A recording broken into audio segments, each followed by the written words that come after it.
Nah,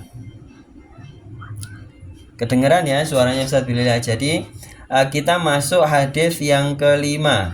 Al-musalsalu biqauli asyhadu billahi wa asyhadu lillah. Jadi ada hadis musalsal. Apa itu hadis musalsal? Bagi yang belum hadir dua pertemuan sebelumnya Ustadz spill.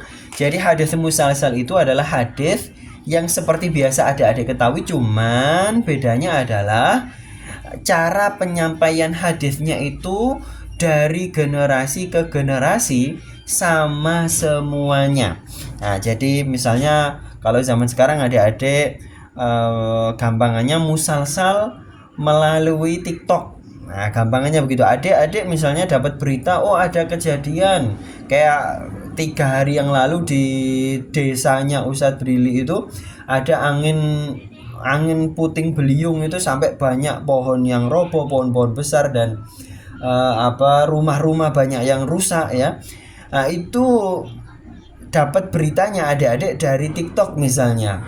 Terus adik-adik repost ulang gitu kan. Terus ditonton sama orang, di repost lagi, di-share ke WA, di-share kemana, di mana. Nah, berarti musalsal melalui media sosial. Nah, gampangannya begitu adik-adik. Nah, sekarang yang kita pelajari adalah hadis yang kelima. Seperti biasa kita tidak belajar sanadnya ya, kita langsung fokus kepada isinya. Jadi hadis yang kelima ini adalah bercerita dari generasi ke generasi para ulama itu meriwayatkan hadis yang akan kita baca ini dengan mengawalinya dengan ucapan asyhadu billah wa asyhadu lillah. Saya bersaksi dengan Allah, atau biasanya adik-adik asyhadu alla ilaha illallah, itu saya bersaksi bahwa Allah. Beda ya, kalau ini asyhadu billah, saya bersaksi dengan Allah. Artinya apa yang saya ucapkan ini saya berani bertanggung jawab di hadapan Allah, atau saya bertanggung jawab bahwa Allah mengetahui apa yang saya akan ucapkan ini, yang hadis yang akan saya riwayatkan ini. Wa asyhadu lillah, dan saya bersaksi untuk Allah. Artinya saya mengucapkan ini memang tujuannya adalah untuk Allah, supaya Allah suka, supaya Allah care sama saya, supaya Allah respect sama saya. Nah, itu ya.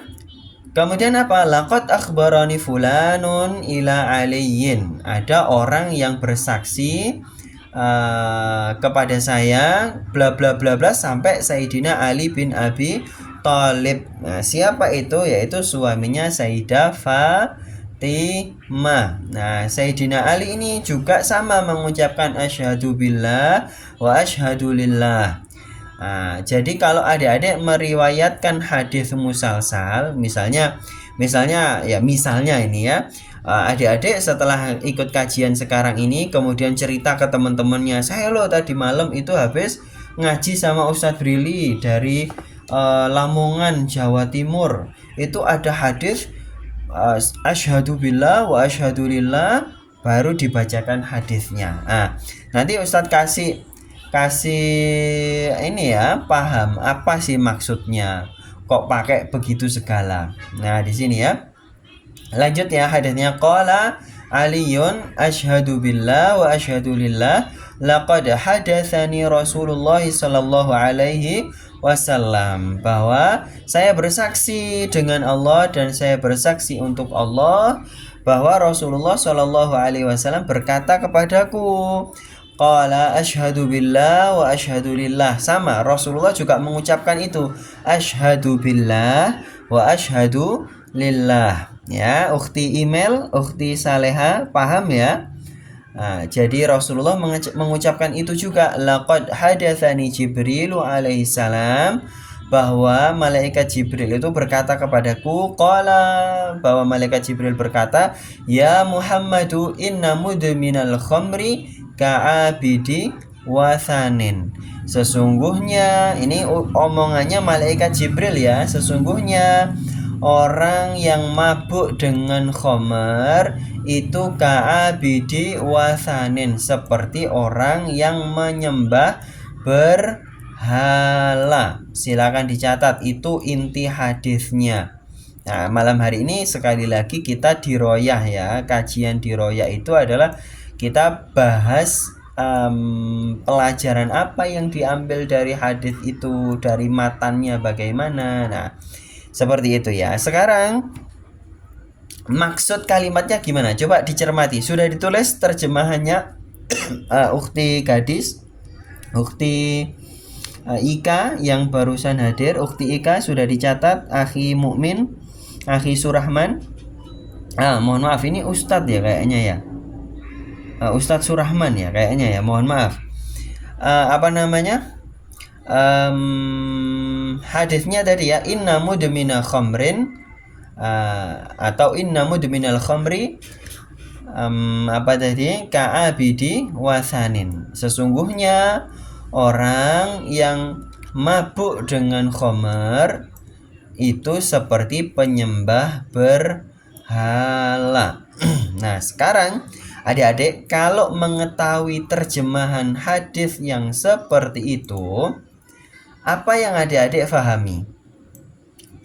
Nah, kalau Ustadz ya secara ngawur ya memang kita itu adik-adik mohon maaf, Ustadz Brili itu sering menemukan di media sosial orang-orang yang sotoy ya, orang-orang yang sotoy, mohon maaf, sotoy itu jadi dia berasa paling paham Rasulullah itu bagaimana. Terus dia bilang oh Rasulullah itu begini, padahal faktanya Rasulullah tidak begitu. Itu banyak di media sosial. Nah, kapan hari itu Ustadz Brili kasih komen di sebuah VT dari Ustadz yang ganteng banget ya. Ustadz Brili yang laki-laki aja bilang dia ganteng ya. Ganteng banget. Adik-adik mungkin yang belum menikah pasti ini pasti sudah apa istilahnya itu kena pelet ya. Dia itu kalau ceramah ya dia dandan ganteng, tapi yang hadir itu banyak para akhwatnya pakai cadar semuanya, terus dihalangin pakai tirai yang tebel yang sampai nggak kelihatan sama sekali ustadznya itu, tapi tetap disyuting pakai kamera. Jadi para pemirsanya itu, para hadirinnya itu nontonnya itu di TV, padahal ustadznya ada di depannya. Nah, Ustadz Brili komen katanya di captionnya itu, beginilah indahnya kajian seperti Rasulullah gitu. Kajian seperti Rasulullah ya. Nah, pertanyaannya adalah Ustadz Brili langsung kasih komen, emangnya Nabi kayak gitu? Ustadz Billy komennya kayak gitu, tanda tanya gitu kan. Maka dijawab rame-rame itu, para pembelanya rame-rame jawab, ya beginilah harusnya kajian itu. Laki-laki mengajar para wanita nggak boleh kelihatan wajahnya, harus ditutup. Begitulah Rasulullah.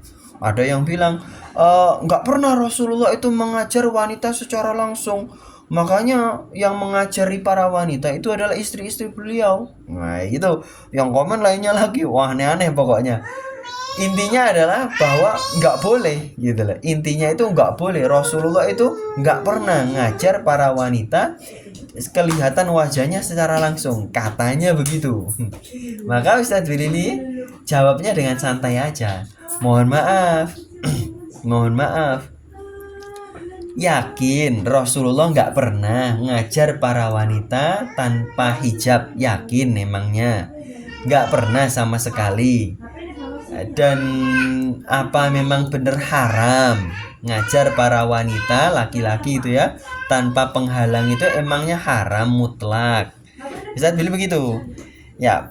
Memang kalau secara adik-adik mungkin begini ya kan memang lebih baik nggak kelihatan wajahnya laki-lakinya biar nggak terjadi fitnah.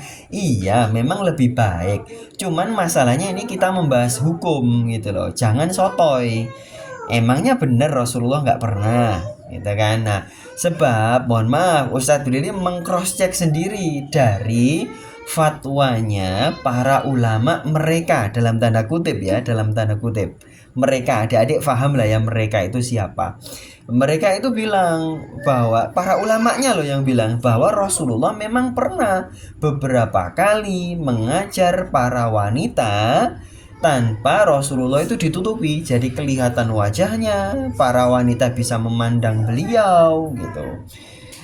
Nah, terus yang komen di VT-nya itu tadi, yang komen itu, nah itu nambahin lagi, loh, ya Rasulullah nggak pakai hijab memang karena aman dari fitnah. Rasulullah aman gitu. Sedangkan kita banyak fitnahnya. Maka Ustadz jawab, Ustadz Brili yang menjawab ya. Emangnya di zaman Rasulullah nggak ada fitnah? Di zaman Rasulullah orang berzina juga ada, orang yang bermaksiat juga ada, yang berselingkuh juga ada. Ya, itu juga sahabat Rasulullah loh, bestinya Rasulullah juga loh. Ya, ada fitnah itu sama, tapi apa namanya? Apakah Rasulullah tidak pernah tergoda dengan wanita cantik? Pernah sekali, dan ini bukan kehinaan loh ya. Bukan berarti kita menghina Rasulullah, bukan. Bukan. Ini menunjukkan Rasulullah adalah manusia gitu kan. Tapi bedanya beliau terpesona dengan wanita cantik adalah untuk dinikahi. Ternyata wanita cantik tersebut ketika ditanya oleh Rasulullah ya, itu hadis ini ada di Ustadz lupa ya, di kitab apa Ustadz Brili lupa, cari aja, ada kok ini hadisnya. Ustadz Brili pas ngedit kitab apa gitu. Jadi Rasulullah itu kitab Asy-Syifa kalau nggak salah ya, kitab Asy-Syifa. Apa namanya, ada satu wanita yang cantik banget, Rasulullah bermaksud untuk menikahi gitu kan. Dan kita nggak boleh bilang bahwa Rasulullah ini mandang fisik, enggak, sama sekali Rasulullah nggak mandang fisik. Apa namanya, itu Rasulullah berniat menikahi, ada banyak hikmahnya ya. Nah kemudian ternyata Rasulullah nanya kepada wanita ini tadi, sebelum saya nikahi saya mau nanya, kamu apakah pernah sakit? Itu Rasulullah nanyanya begitu, apakah kamu pernah sakit? Maka dengan pedenya wanita ini menjawab, alhamdulillah saya tidak pernah sakit. Tidak pernah sakit. Coba. Nah, ini para laki-laki, para ikhwan, siapa yang laki-laki di sini siapa? Ustadz Surahma, terus siapa? Ustadz atau ustadzah ya? Mohon maaf. Kemudian yang laki-laki mana? Slankers ini ada ya, Akhirahul sama Slankers ya. Coba kalau sebagai laki-laki, kalau ada wanita yang nggak pernah sakit dan cantik, tertarik nggak adik-adik? Para santri, tertarik nggak? Yang wanita pasti bilang, oh berarti dia sehat banget dong gitu ya. Ternyata Rasulullah justru tidak mau dengan wanita tersebut, tidak jadi dinikahi. Ya, kok bisa Ustadz? Ya, kenapa? Karena kalau orang tidak pernah sakit, berarti dia dibenci oleh Allah. Tidak pernah loh ya. Kalau tidak pernah sakit berarti dia dibenci oleh Allah. Tayyib.